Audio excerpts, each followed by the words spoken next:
wie no nkwanhia hodo esisisi na ebinom fa ho eti nananom wonse do no meda men na ebu me kon na na kasa no yense ntwerofo pempam nsem kotoku wo mo pam bi breye speed no edoso etwedi animu ya beto anim na efi echina koro mabbo amona se tumi na bedum nsem dia abedum nsem wo himu tumi na so da bia me kase abade wo ye ho akora wo hye abayase o kase kodan nsi a obeda ohine edi na temo okromu ene obi ba na 19 mante ko speed moto untimi nka chama so ya announcement de omo ya na omo ye oso dumja berima piadwa wono ene hwedie manhene ene kasa yi ne wie ya na yewura Benjamin Asabel donko enso kire se assembly no ewo de efre se bylaws mra etimi esisi niema binuma no na enche bia ombe sani magu ho enti nanada wona manasem menimpa na me discipline no e class ma bo bia sumo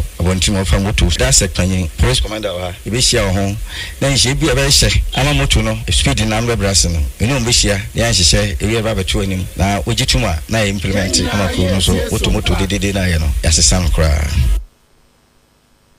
berima piadwa eye wo hena wo hwidiem na bra yewura Asabel donko Benjamin DC kokosira no ena nkomo ikoso Chamber of Petroleum Consumers ya yechaniti our friend Copec womo de nsembia tudwa ya womo hwanim se enchehwie be bosome June ya yeba be ramu yi womo hwanim se enioma bo bekofom tichu pa ene fango na beye nansemu entem ne ebo mamane we yekasebo emu se Ghana yesika sidi ya edi ahoden foforo bia ba be wuramu a enyasem kuma kura ya empenifo hwanim se enioma ebetimi akoye ede amagana na executive secretary for penyini edi makopek eye owura Duncan Amoa wo chese enema bebre ka ho bi enti ena ebi afango bo bosumi Juni ebetimi aba fom sanse sidi no ahoden abam en awko amansan dwaso a enema bo nso aba fom tichu ene petroleum product no wo se ya nhwe anim se ebi ase enema koye yi a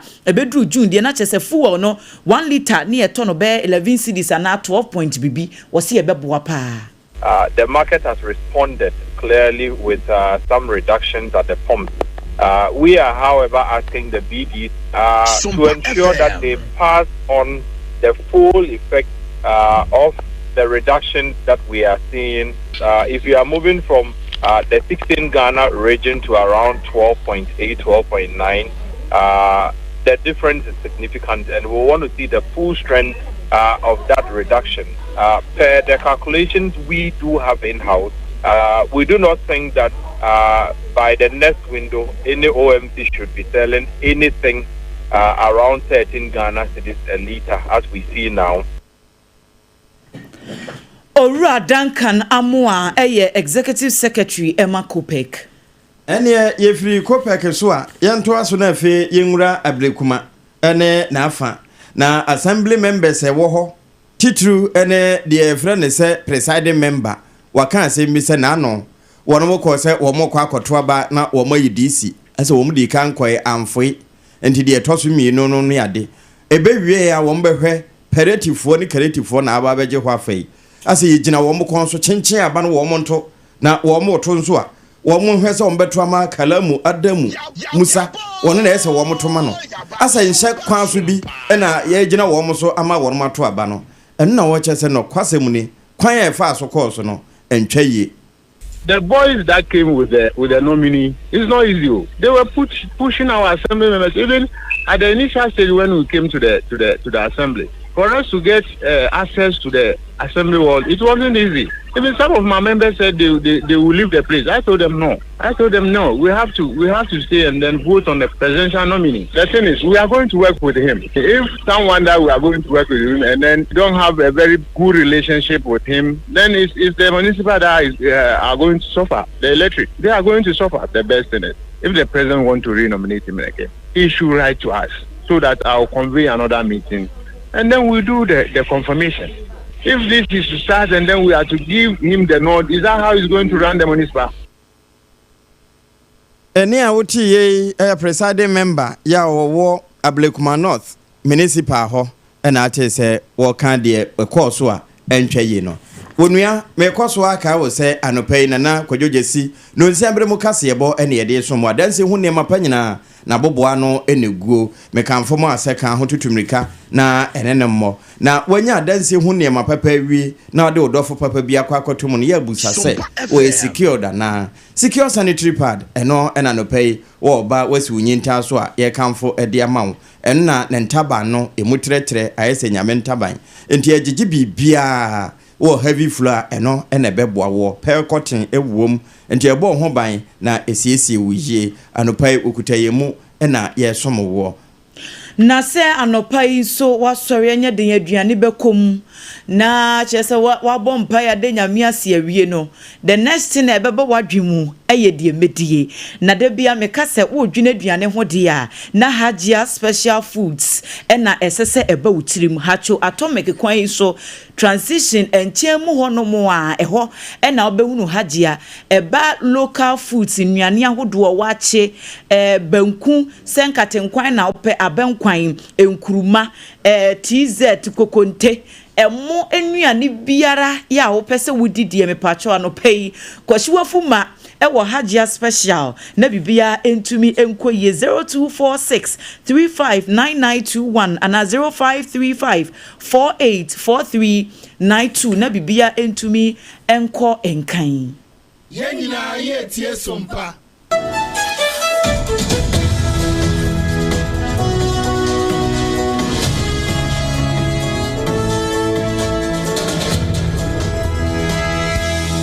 Munde dinam se menya foreign call. Hello papa, what do be a new? Se me feel London, echo US. Na no crowd who cry from me mama nia. Na papa mo ho to say. Awurade aduma haboko. Na ko jejesi. Ekwo bosem penemo. De woton adanse ho niam no nso. Wo hye ho de. Oh, wo hye ho. Ekwo ba. Mesi wo bodwuma kra sere kane no a. Na wodru US won so manfo bondin sa na. Hey papa, US hakura de. Na ko jejesi company limited agi ba bia. Wo Holland, Germany, France, Italy, London, Canada. Eba adanse ho niam dia. Obia se na ko jejesi company limited. Na matese wo bie depo kasie bi ewo kasoa. Eho na wo bia koto adanse ho niam. Na eye no kura papa. Oh, eye no kura pa. A police station in Chenhua. Hey, a kuoba sempre monono. Onye mereda. She, we kurano mi ensemua and we be en fufro yawo. Baku obua kwase passe kumasi. And baku so pokua se nkran ha. Obia se na na kododesi eye bemaba. Ewa dansi mu. Waton cement, iron rods, banding wires. And Adjoa plywood and just said about dance wo. Te se bibia de she a dance ase de ko wie. Depo no nyina so eye tufo bo. Wodu ko ka mu a, wodu ko ja free.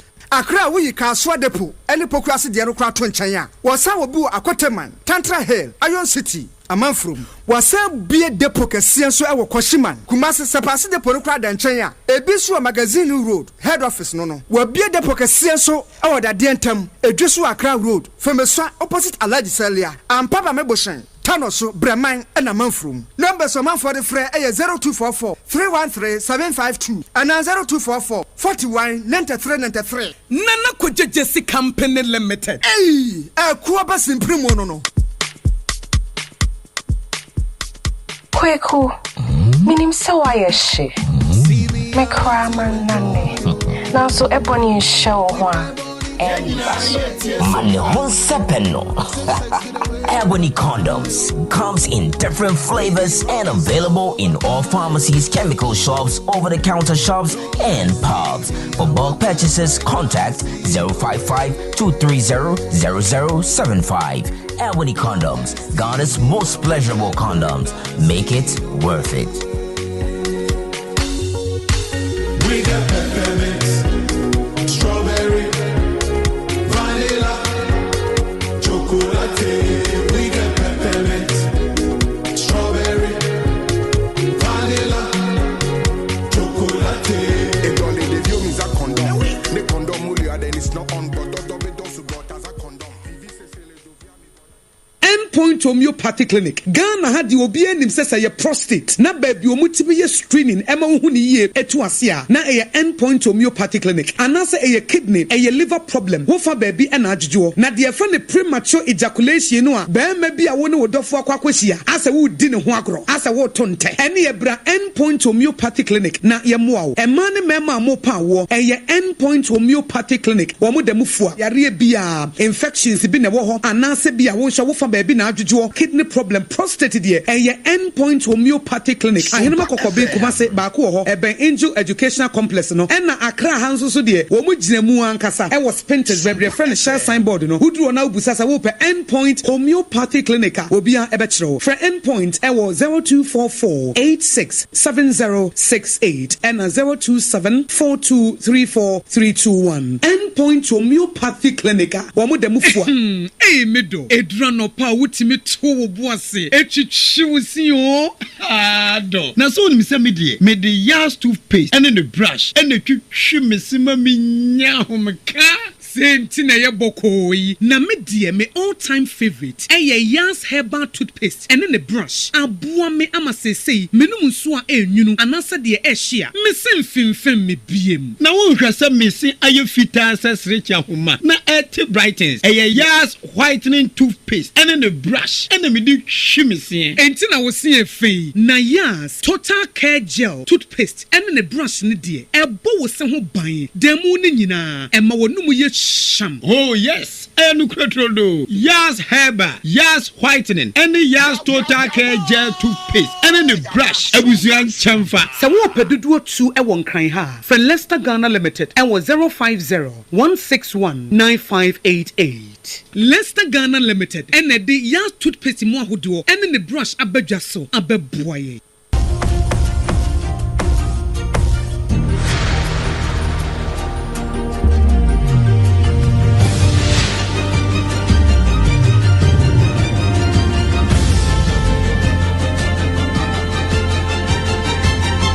Sompa TV, Emma Aketiapa.